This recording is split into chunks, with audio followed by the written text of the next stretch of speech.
ನಮಸ್ಕಾರ, welcome back to me and Namo vlogs. ಇವತ್ತು ನಾನು ಚಪಾತಿ, ದೋಸೆ, ಇಡ್ಲಿ, ಪೂರಿ, ಅನ್ನದ ಜೊತೆಗೆ ಅದೇ ರೀತಿ ರೊಟ್ಟಿ ಜೊತೆಗೆ ಒಂದು ಬೆಸ್ಟ್ ಸೈಡ್ ಡಿಶ್ನ ನಾನು ಪ್ರಿಪೇರ್ ಮಾಡಿ ತೋರಿಸ್ತಾ ಇದ್ದೀನಿ. ಅದಕ್ಕಿಂತ ಮುಂಚೆ ಯಾರೆಲ್ಲ ನನ್ನ ಚಾನಲ್ನ ಸಬ್ಸ್ಕ್ರೈಬ್ ಮಾಡದೆ ನೋಡ್ತಾ ಇದ್ದೀರೋ ದಯವಿಟ್ಟು ನನ್ನ ಚಾನಲ್ನ ಸಬ್ಸ್ಕ್ರೈಬ್ ಮಾಡಿಕೊಂಡು ನೋಡಿ, ಹಾಗೆ ಅಲ್ಲಿ ಕಾಣುವಂತಹ ಬೆಲ್ಲೈಕನ್ನ ಕ್ಲಿಕ್ ಮಾಡಿ ಅಂತ ಹೇಳ್ತೇನೆ. ನಾನಿವತ್ತು ಮಾಡ್ತಾ ಇರೋದು ಟೊಮೊಟೊ ತೊಕ್ಕು. ತುಂಬಾ ಟೇಸ್ಟಿಯಾಗಿರುತ್ತೆ, ಹಾಗೆ ತುಂಬ ಈಸಿಯಾಗಿರುತ್ತೆ. ಮೊದಲನೇದಾಗಿ ನಾನು ಅದಕ್ಕೆ ಒಂದು 10 ಟೊಮೊಟೊನ ತೊಗೊಂಡಿದ್ದೀನಿ. ಅದರಲ್ಲಿ ಒಂದು ಸ್ವಲ್ಪ ಆ್ಯಪಲ್ ಟೊಮೊಟೊ ಮತ್ತು ಹುಳಿ ಟೊಮೊಟೊನ ತೊಗೊಂಡಿದ್ದೀನಿ. ಹಾಗೆ ಒಂದು 3 ಗೆಡ್ಡೆ ಆಗುವಷ್ಟು ಆನಿಯನ್ನ ಹೆಚ್ಚಿಟ್ಕೊಂಡಿದ್ದೀನಿ. ಹಾಗೆ ಒಂದು 3 ಗೆಡ್ಡೆ ಆಗುವಷ್ಟು ಬೆಳ್ಳುಳ್ಳಿನ ನಾನು ಸಿಪ್ಪೆ ತೆಗೆದು ಎತ್ತಿಟ್ಕೊಂಡಿದ್ದೀನಿ. ಇದಕ್ಕೆ ಮೇನ್ ಬೆಳ್ಳುಳ್ಳಿ ತುಂಬ ಟೇಸ್ಟ್ ಕೊಡುತ್ತೆ. ಹಾಗೆ ಒಂದು 2 ಟೇಬಲ್ ಸ್ಪೂನ್ ಆಗುವಷ್ಟು ಜೀರಿಗೆನ ತೊಗೊಂಡಿದ್ದೀನಿ. ಒಂದು 10 ಬ್ಯಾಡಗಿ ಮೆಣಸಿನ್ಕಾಯಿನ ತೊಗೊಂಡಿದ್ದೀನಿ. ನೀವು ಬೇಕಂದರೆ ಖಾರ ಬೇಕಂದರೆ ಗುಂಟೂರು ಮೆಣಸಿನ್ಕಾಯಿನೂ ಆ್ಯಡ್ ಮಾಡ್ಕೊಳ್ಬಹುದು. ಹಾಗೆ ನಾನು ಕರಿಬೇವಿನ ಸೊಪ್ಪು ಒಗ್ಗರಣೆಗೆ ಅಂತ ಹೇಳ್ಬಿಟ್ಟು ಸಾಸಿವೆ, ಹಾಗೆ ಸ್ವಲ್ಪ ಹುಣಸೆಹಣ್ಣನ್ನು ತೊಗೊಂಡಿದ್ದೀನಿ. ಹುಳಿ ಫ್ಲೇವರ್ ಬೇಕಲ್ವ ಅದಕ್ಕೆ. ಹಾಗೆ ರುಚಿಗೆ ತಕ್ಕಷ್ಟು ಉಪ್ಪನ್ನು ತೊಗೊಂಡಿದ್ದೀನಿ. ಹಾಗೆ ಅರಿಶಿನ ಪುಡಿ ತೊಗೊಂಡಿದ್ದೀನಿ. ಇಷ್ಟೇ ಇಂಗ್ರೀಡಿಯೆಂಟ್ಸ್ ಹಾಕಿ ತುಂಬ ಟೇಸ್ಟಿಯಾಗಿ ಮಾಡ್ಕೊಳ್ಬೋದು. ತುಂಬ ದಿನ ಸ್ಟೋರ್ ಮಾಡಿ ಕೂಡ ನಾವು ಇಡ್ಬೋದಾಗಿದೆ. ಬನ್ನಿ ಪ್ರೊಸೆಸ್ನ ನೋಡ್ಕೊಳ್ಳೋಣ ಯಾವ ರೀತಿ ಮಾಡೋದು ಅಂಥೇಳಿ. ಮೊದಲನೇದಾಗಿ ನಾನು ಈ ಒಂದು ಪ್ಯಾನ್ನ ಬಿಸಿ ಇಟ್ಕೊಂಡಿದ್ದೀನಿ. ಪ್ಯಾನ್ ಬಿಸಿ ಆಗ್ತಿದ್ದಾಗೆ ಅದಕ್ಕೆ ಒಂದು 4 to 5 ಟೇಬಲ್ ಸ್ಪೂನ್ ಆಗುವಷ್ಟು ಆಯಿಲ್ನ ಹಾಕ್ಕೊಂಡು ಸಾಸಿವೆ ಹಾಕೋತಾ ಇದ್ದೀನಿ. ಸ್ವಲ್ಪ ಸಾಸಿವೆ ಹಾಕ್ಕೊಂಡು ಇನ್ನು ಸ್ವಲ್ಪ ಸಾಸಿವೆನ ಹಾಗೆ ಎತ್ತಿಟ್ಕೊಂಡಿದ್ದೀನಿ. ನೆಕ್ಸ್ಟ್ ತೋರಿಸ್ತಾ ಇದ್ದೀನಿ ನಾನು ಏನು ಮಾಡ್ತೇನೆ ಅಂತೇಳಿ. ಹಾಗೆ ತೊಗೊಂಡಿರುವಂತಹ ಬೆಳ್ಳುಳ್ಳಿಯನ್ನು ಹಾಕೋತಾ ಇದ್ದೀನಿ.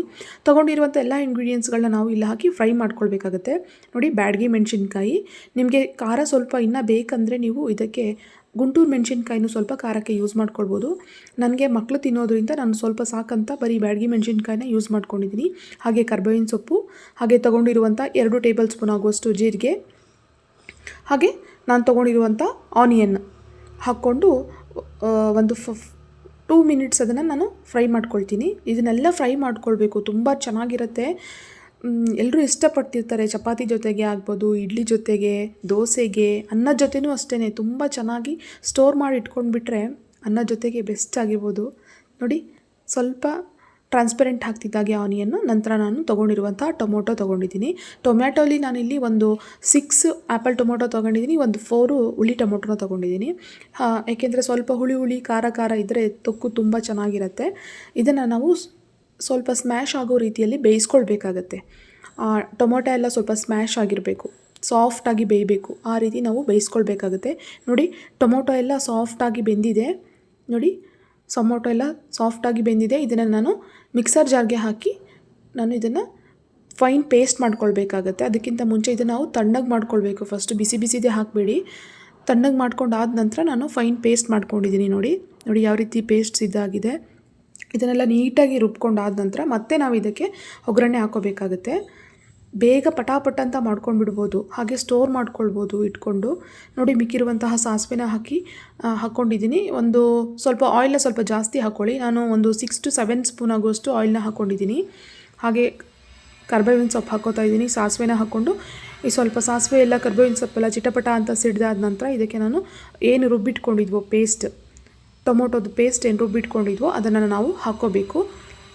ನೋಡಿ, ಸ್ವಲ್ಪ ಜಾರಲ್ಲಿ ಉಳ್ಕೊಂಡಿದೆ. ಇದಕ್ಕೆ ತುಂಬ ನೀರು ಹಾಕಬಾರ್ದು. ತುಂಬ ನೀರು ಹಾಕಿದ್ರೆ ಸ್ಟೋರ್ ಮಾಡೋದಕ್ಕಾಗಲ್ಲ. ಸ್ವಲ್ಪ ದಿನ ಇಟ್ಕೊಬೋದು. ಒಂದು 2 to 4 ಡೇಸ್ ಇಟ್ಕೋಬೇಕಂದ್ರೆ ನಾವು ನೀರು ಹಾಕಬಾರ್ದು. ನಾನು ಲೈಟಾಗಿ ಹಾಗೆ ಸ್ವಲ್ಪ ಜಾರ್ಗೆ ನೀರು ಹಾಕ್ಕೊಂಡು ನಾನು ಸ್ವಲ್ಪ ಮಾಡ್ಕೊತಿರೋದ್ರಿಂದ ಇದು ನಮಗೆ ಆಲ್ರೆಡಿ 1 ಡೇಲೇ ಖಾಲಿ ಆಗಿಬಿಡುತ್ತೆ. ನೋಡಿ, ನೀಟಾಗಿ ಇದನ್ನು ನಾವು ಬಾಡಿಸ್ಕೊಳ್ಬೇಕಾಗತ್ತೆ. ಬಾಡಿಸ್ಕೊಳ್ಬೇಕಾದ್ರೆ ಸ್ವಲ್ಪ ಹುಷಾರಾಗಿ ಬಾಡಿಸ್ಕೊಳ್ಬೇಕು, ಏಕೆಂದರೆ ಅದು ಸ್ವಲ್ಪ ಕುದಿಬೇಕಾದ್ರೆ ಸಿಡ್ದುಬಿಡುತ್ತೆ ಕೈಗೆ. ಹಾಗೆ ನಾನು ಒಂದು 2 to 3 ಮಿನಿಟ್ಸು ಲಿಡ್ನ ಕ್ಲೋಸ್ ಮಾಡಿ ಬೇಯಿಸ್ಕೊಳ್ತಾ ಇದ್ದೀನಿ. ನೋಡಿ ಯಾವ ರೀತಿಯಾಗಿದೆ. ಫುಲ್ಲು ಎಣ್ಣೆ ಬಿಡೋ ರೇಂಜಲ್ಲಿ ನಾವು ಅದನ್ನು ನೀಟಾಗಿ ಬಾಡಿಸ್ಕೊಳ್ಬೇಕಾಗುತ್ತೆ. ನೋಡಿ, ಕುದೀತಾ ಬಂದಿದೆ. ಈ ರೀತಿ ಬೇಯಿಸ್ಕೊಳ್ಬೇಕು ನಾವು, ಏಕೆಂದರೆ ನಾನು ಸ್ವಲ್ಪ ನೀರು ಹಾಕಿರೋದ್ರಿಂದ ನೀರಿನ ಕಂಟೆಂಟ್ ಎಲ್ಲ ಅಬ್ಸರ್ವ್ ಆಗಬೇಕು. ಆ ರೀತಿಯಾಗಿ ನಾವು ನೀಟಾಗಿ ಬೇಯಿಸ್ಕೊಂಡ್ರೆ ಇದನ್ನು ಸ್ವಲ್ಪ ಸ್ಟೋರ್ ಮಾಡಿ ಇಟ್ಕೊಳ್ಬೋದು. ದೋಸೆ ಮಾಡಿದಾಗ ದೋಸೆ ಜೊತೆಗೆ, ಇಡ್ಲಿ ಮಾಡಿದಾಗ ಇಡ್ಲಿ ಜೊತೆಗೆ. ನಾನಿವತ್ತು ಇದು ಚಪಾತಿ ಜೊತೆಗೆ ಸರ್ವ್ ಮಾಡ್ಕೊತಾ ಇದ್ದೀನಿ. ನೈಟ್ಗೆ ಮಾಡ್ತಾಯಿದ್ದೀನಿ. ಆ್ಯಕ್ಚುಲಿ ಬೆಳಗ್ಗೆ ಇಡ್ಲಿ ಮಾಡೋಣ ಅಂತ ಹೇಳಿ ಪ್ಲ್ಯಾನ್ ಮಾಡಿರೋದ್ರಿಂದ ತೊಕ್ಕು ಮಾಡಿಬಿಟ್ರೆ ಬೆಳಗ್ಗೆ ಇಡ್ಲಿಗೂ ಆಗುತ್ತೆ, ಚಪಾತಿಗೂ ಆಗುತ್ತೆ ಅಂಥೇಳಿ ತುಂಬ ಟೇಸ್ಟಿಯಾಗಿರುತ್ತೆ. ನೀವು ತಿಳ್ಕೊಬೋದು. ತುಂಬ ಏನಾದರೂ ಖಾರ ಹುಳಿ ತಿನ್ನಬೇಕಾದ್ರೆ ಈ ಥರ ಟೊಮೊಟೊ ತೊಕ್ಕನ್ನ ಮಾಡ್ಕೊಂಡು ತಿಂದುಬಿಟ್ರೆ ಅಲ್ಟಿಮೇಟ್ ಆಗಿರುತ್ತೆ. ತುಪ್ಪ ಹಾಕ್ಕೊಂಡು ಅನ್ನದ ಜೊತೆ ಸ್ವಲ್ಪ ಗೊಜ್ಜಿದ್ರೆ ಸಾಕು ಟೊಮೊಟೊದು. ಎಷ್ಟು ಟೇಸ್ಟಿಯಾಗಿರುತ್ತೆ ಅಂದರೆ ನನಗೆ ಒನ್ ಆಫ್ ದ ಫೇವ್ರೆಟ್ ಇದು. ಯಾವಾಗಲಾದರೂ ಬೇಜಾರಾದಾಗ ಮಾಡ್ಕೊಂಡು ತಿಂತಾ ಇರ್ತೀನಿ. ನೋಡಿ ತೊಕ್ಕು ಯಾವ ರೀತಿ ಕಾಣಿಸ್ತದೆ, ಟೆಕ್ಸ್ಚರು ತುಂಬ ಚೆನ್ನಾಗಿರುತ್ತೆ. ಈ ಕಡೆ ಖಾರ ಖಾರ, ಹುಳಿ ಹುಳಿ, ಉಪ್ಪು ಹುಳಿ ಖಾರ ಎಲ್ಲ ಹದವಾಗಿರುತ್ತೆ. ಬಿಸಿ ಬಿಸಿಯಾಗಿರೋಂತಹ ಟೊಮೊಟೊ ತೊಕ್ಕು ರೆಡಿ ಆಯಿತು. ನೋಡಿ ತುಂಬ ಚೆನ್ನಾಗಿರುತ್ತೆ. ಚಪಾತಿಗೆ, ಅನ್ನಕ್ಕೆ, ರೊಟ್ಟಿ ಜೊತೆನೂ ಚೆನ್ನಾಗಿರುತ್ತೆ.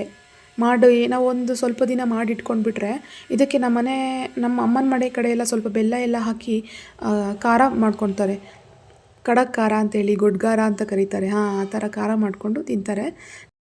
ಟೇಸ್ಟ್ ವೈಸ್ ಅಂತೂ ಅಲ್ಟಿಮೇಟಾಗಿ ಬಂದಿದೆ. ತುಂಬಾ ಚೆನ್ನಾಗಿದೆ. ಉಪ್ಪು ಹುಳಿ ಖಾರ ಎಲ್ಲ ಹದವಾಗಿದೆ. ತುಂಬ ಟೇಸ್ಟಿಯಾಗಿದೆ.